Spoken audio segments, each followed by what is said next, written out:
অনেকটাই বেলা।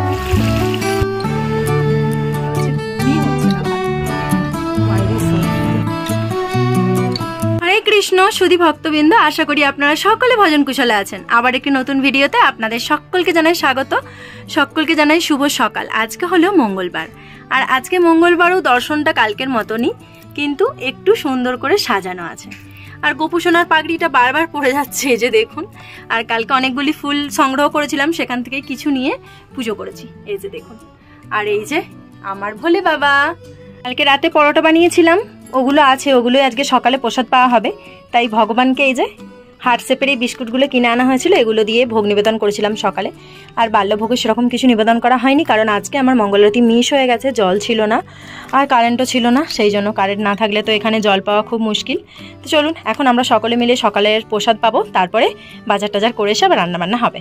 এখন অনেকটাই বেলা হয়ে গেছে, আর সবেমাত্র বাজার থেকে এসে আমি সবজিগুলো আমান্য করেছি। আর এখানে দেখুন ভর্তা বানাবো, সেই জন্য আলাদা রেখেছি। এখানে এটা চচ্চড়ি বানাবো, এর সাথে পালং শাক, লাউ শাক দুটো একসাথে আছে।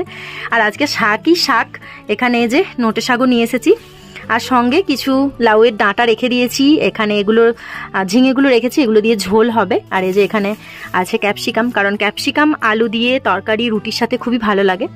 আর এই কাঁচা লঙ্কাগুলো ফ্রিতে দিয়েছে সবজিওয়ালা। তো এখন এই যে সমস্ত কিছু গুছিয়ে তারপরে ভোগটা রন্ধন করতে বসবো। চলুন আগে ভোগটা রন্ধন করে নিই।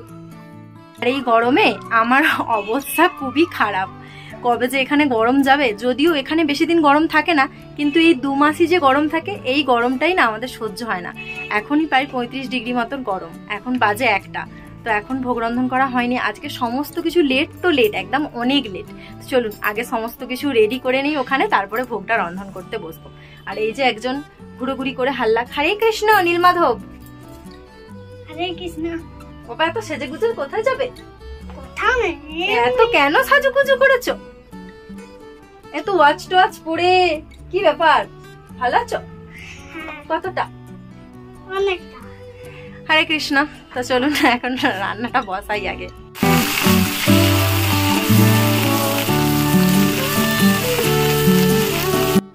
এই যে প্রথমেই ভর্তাটা বানিয়ে নিচ্ছি। এখানে 4-5টা বাদাম ছিল, ওগুলোও দিয়ে দিয়েছি।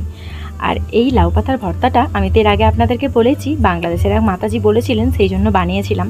তো এত যে সুস্বাদু হবে সেটা সেদিনও ভাবিনি, আর আজকেও রান্না করতে করতে মাতাজির কথা মনে হচ্ছে। মাতাজিকে সামনে থেকে দেখার আমার ইচ্ছা রইল, যদি কোনোদিন সুযোগ হয় মাতাজিকে সামনে থেকে একবার দেখব। এই যে আর কিছুক্ষণ ভাজলে পারি এটা হয়ে যাবে, তারপর এটাকে বেটে নিয়ে বাকি রান্নাগুলো করব।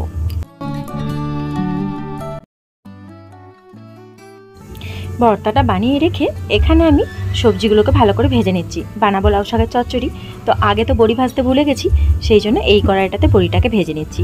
আর বানাবো একটু টক, তাতেও তো বড়ি দিতে হবে, কারণ বড়া কিছু বানাইনি, আর ডালও সেরকম ভেজানো ছিল না। তো হঠাৎ করে মনে হলো আজকে ভীষণ গরম, শরীরটাও ভালো লাগছে না, তাই একটু টক বানাবো। আর এখানে এই যে মশলা বানিয়ে নিচ্ছি, আর রেগুলার যে মশলাটা ব্যবহার করি সেই মশলাই তো ব্যবহার করছি। এখানে এটাকে বেটে নেব, আর একটু বেশি করে পোস্ত দিয়েছি, কারণ চচ্চড়িতে পোস্ত দিলে কিন্তু বেশ ভালো লাগে। এখন এই যে সমস্ত সবজিটাকে ভাজা ভাজা করে নিচ্ছি, আর ওইদিকে কড়াইতে কিন্তু টকটাও বসিয়ে দিয়েছি। এগুলো হয়ে গেলে পরে ভগবানকে ভোগ নিবেদন করব। এত কাজ পড়ে আছে, ভালোই লাগছে না, ঘুমই ধরতে চায় না কাজের জন্য। আর এখন এই রান্না টান্না করে একটু রেস্ট নিয়ে কাজ করব, তারপরে আবার সন্ধ্যেবেলা রান্না টান্না করে আবার একটু হাঁটতে বেরোবো। রোজকার রুটিন এটাই হয়ে উঠেছে।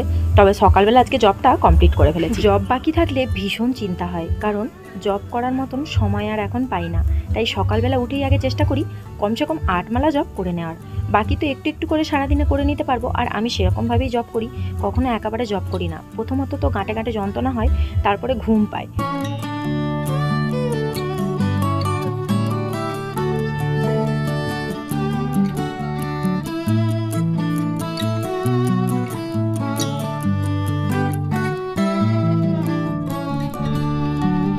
এই যে আলু বেগুন ভাজা হয়ে যেতে এখানে পালক শাক আর লাউ শাকের পাতাগুলো দিয়ে দিয়েছি। এখন লাউ শাকের চচ্চড়িতে অল্প একটু পালক শাক দিই, আগে জানতাম না।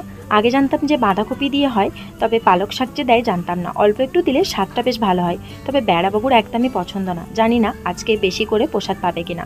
বেড়াবাবুর খুবই পছন্দ এরকম ডাঁটার চচ্চড়ি বা যে কোনো চচ্চড়ি, ও শুধু একে দিয়েই প্রসাদ পেয়ে নেয়, ওর ডাল ফাল আর কোনো কিছুই চাই না। এখন এই যে পরিমাণ মতো জল দিয়ে দিচ্ছি, এটাকে ফুটতে দেবো। জলটা শুকিয়ে গেলে পারেই তরকারিটা রেডি হয়ে যাবে। আর এই যে আজকে ইন্ডাকশানটা ভীষণ বিরক্ত করছে, মাঝে মাঝে এরকম হয়ে যাচ্ছে, কেন হচ্ছে জানি না। অনেকবার বেড়াবাবু বলেছে সারাতে নিয়ে যাবে, কিন্তু উনি এতটাই ব্যস্ত যে ওনার সময়ই হয় না সারাতে নিয়ে যাওয়ার। বাড়িতেই মাঝে মাঝে একটুখানি করে খুটখাট করে দেয়, ঠিক হয়ে যায়। আবার যেমনকে তেমন, আজকে অতিরিক্ত বেশি পরিমাণ হচ্ছে, যত দেরি হচ্ছে তত আসলে বলে না সেই গোদের ওপর বিষ পড়া। এমন এমন দিন যায় যে যেদিনকে আমি দেখেছি যে তাড়াহুড়ো করতে যাই সেদিনকেই দেরি হয়ে যায়। এদিকে তেঁতুল খুঁজে খুঁজে হারলাম, অনেক কষ্টে একটুখানি তেঁতুল পেয়েছি। এইবার গ্রামের বাড়ি থেকে আসার সময় একদমই কিন্তু আমি তেঁতুল আনতে ভুলে গেছিলাম। আর এখান থেকে তেঁতুলটা কিনেছিলাম। এখানে তেঁতুল কিন্তু খুব একটা ভালো না, এরকম বীজ শিরা সব কিছু থাকে। এই যে তেঁতুলের জলটা দিয়ে দিয়েছি, দিয়ে ওদিকে ওইটা ফুটুক আর আমি এদিকে এটাকে বেটে নিই।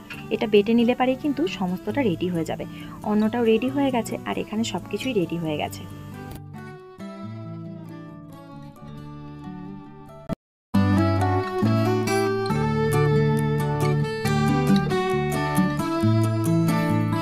ঘড়ির কাঁটায় 2:30 ছুঁই ছুঁই, কোথা দিয়ে যে টাইম পেরিয়ে গেল বুঝতেই পারলাম না।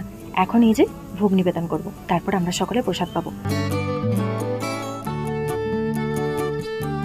গেছিলাম একটু ল্যাবে টেস্ট করাতে, কিন্তু আজকে হয়নি, কালকে সকালে আবার যেতে হবে। তো এই যে পার্স খালি করে ঘরে এসেছি, 2টো পিস কিনে নিয়ে এসেছি।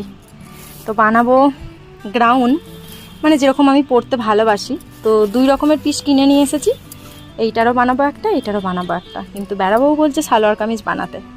তো আমার তো মনে হয় গ্রাউন্ড বানালেই ভালো লাগবে, সালোয়ার কামিজ বানালেও ভালো লাগবে, তবে গ্রাউন্ড বানালেও ভালো লাগবে। আর এই যে এর সাথে এই লেসটা দেবো ভাবছি, একটু অন্যরকম করে বানাবো ভাবছি, যে এই লেসটা দিয়ে বানাবো। মানে সামনের ফন্টটা একটু চৌকোভাবে এরকম করে বানিয়ে এই লেসটা দেবো, আবার হাতাটাও গ্লাস হাতা করে লেস দেবো, আর পায়ের দিকটায় কোনো লেস দেবো না, কোমরের কাছে দেবো। এটাতেও সেরকম বানাবো, তবে এটাতে লেস দেবো না, এমনিই বানাবো। দেখা যাক কি হয়। আগে যত কাস্টমারের কাজ আছে ওগুলো সব তুলে নিই, তারপরে বানাবো। বাইরে এত গরম, এত রোদ, কিরকম একটা হচ্ছে শরীরটা আসতেই। তো এখন চেঞ্জ করে কাজগুলো কমপ্লিট করি। মেশিনে এত কাজ জমে রয়েছে, ঘুমই হচ্ছে না ভালোভাবে। চলুন। সন্ধ্যাবেলা ভগবানের ভোগ বানিয়ে ভগবানকে নিবেদন করে সন্ধ্যা আরতি কমপ্লিট করে আবারও চলে এসেছি একটু হাঁটাহাঁটি করতে, না হলে একদম কোমরটা ধরে যায়। আর এই সন্ধ্যাবেলা এলে পারে অনেক বেনিফিট জানেন তো, এত সুন্দর ঠান্ডা বাতাস, তারপরে সকলে আসে, বেশ ভালো লাগে। এখন এই যে ঘোরাঘুরি শেষে আমরা ঘন্টাঘর দিয়েই আবার বাড়ি ফিরে যাচ্ছি।